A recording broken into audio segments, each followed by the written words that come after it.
First, the easy part about CNG, the part you're going to like, all the main benefits. Number one, cheap. Here it's about 2.5, a little bit more than that, per gallon equivalent. Now this is in California at a time we're paying $4.20 on up to $4.70 for premium. This is a big discount.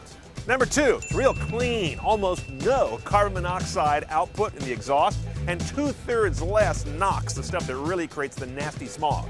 Number three, all the bennies. Tax credits, maybe some rebates, maybe a free HOV lane pass in your state, even a place where hybrids no longer get one. It rolls up into a little VIP club of sorts. These incentives are very important to seeding the market, to getting these markets for clean vehicles to a tipping point where they will take off on their own. Number four, less reliance on foreign energy. And we're not a political show, so I'm not going to dive into that. But bottom line is, America has a lot of natural gas without going anywhere to go shopping for it. Now, the challenges around CNG cars are also a foursome: storage, energy density, fueling, and combustion. First, storage. Maybe it's better termed infrastructure and distribution. Your house has a constant connection to a relatively low-pressure natural gas source. Your car needs almost the opposite, a very occasional connection to a high-pressure source. And that's going to require some infrastructure, whether it's a pump in your house or getting to a pump that is relatively scarce today.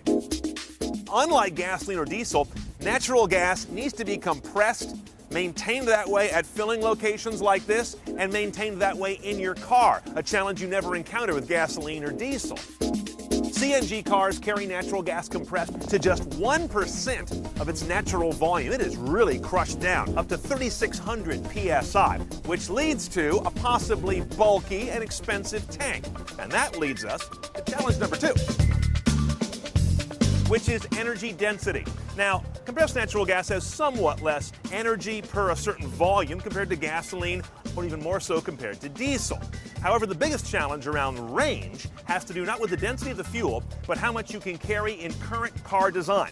Partly because the cylinder design for a compressed natural gas car has to be a certain size and shape to be that strong. Remember, 3,600 psi? They can make gas tanks any shape to fit them anywhere and hold even more fuel. For example, on this Honda Civic GX, which is basically the flagship of family cars that run on natural gas from the factory, you get about 250 miles out of a full but smaller tank of compressed natural gas versus 380 on a tank full of gasoline in the more common version. Third challenge right now is refueling. You probably haven't seen a lot of natural gas pumps at your local gas station.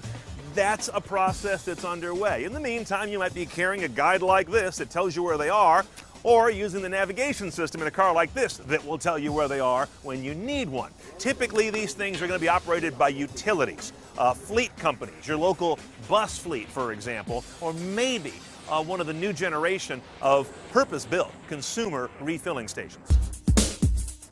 Finally, the fourth challenge is all around this area of combustion. If you want to run compressed natural gas in your current car, you can't. It's not like gasoline, even though they share 3 letters. You've got to do a fairly extensive change-up of the fuel metering and distribution parts within your vehicle, as well as install that high-tech and smaller tank we talked about earlier. All in, it could be a $5,000 to $10,000 conversion job. That's why a lot of folks you know have never done it.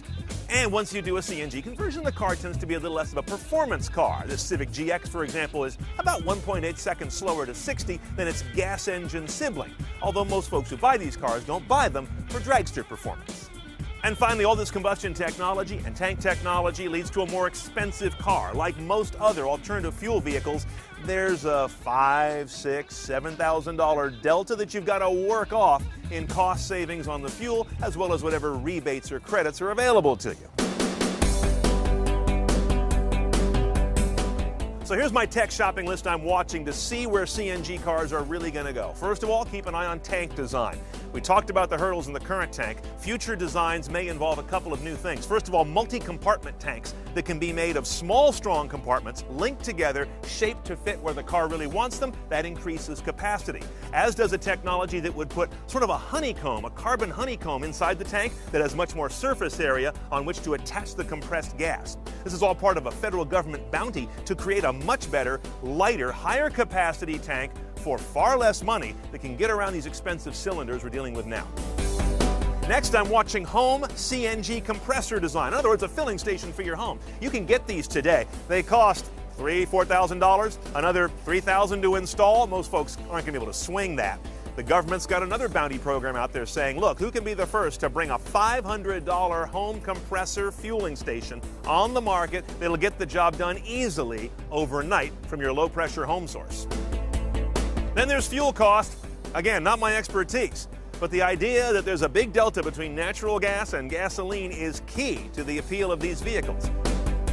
Finally, fuel sustainability. Right now, we get most of our natural gas out of sources that are prehistoric and are finite. Going forward, there's a lot of research being done into getting biomethane, methane that is coming from sorts of waste we create all the time in other avenues of life.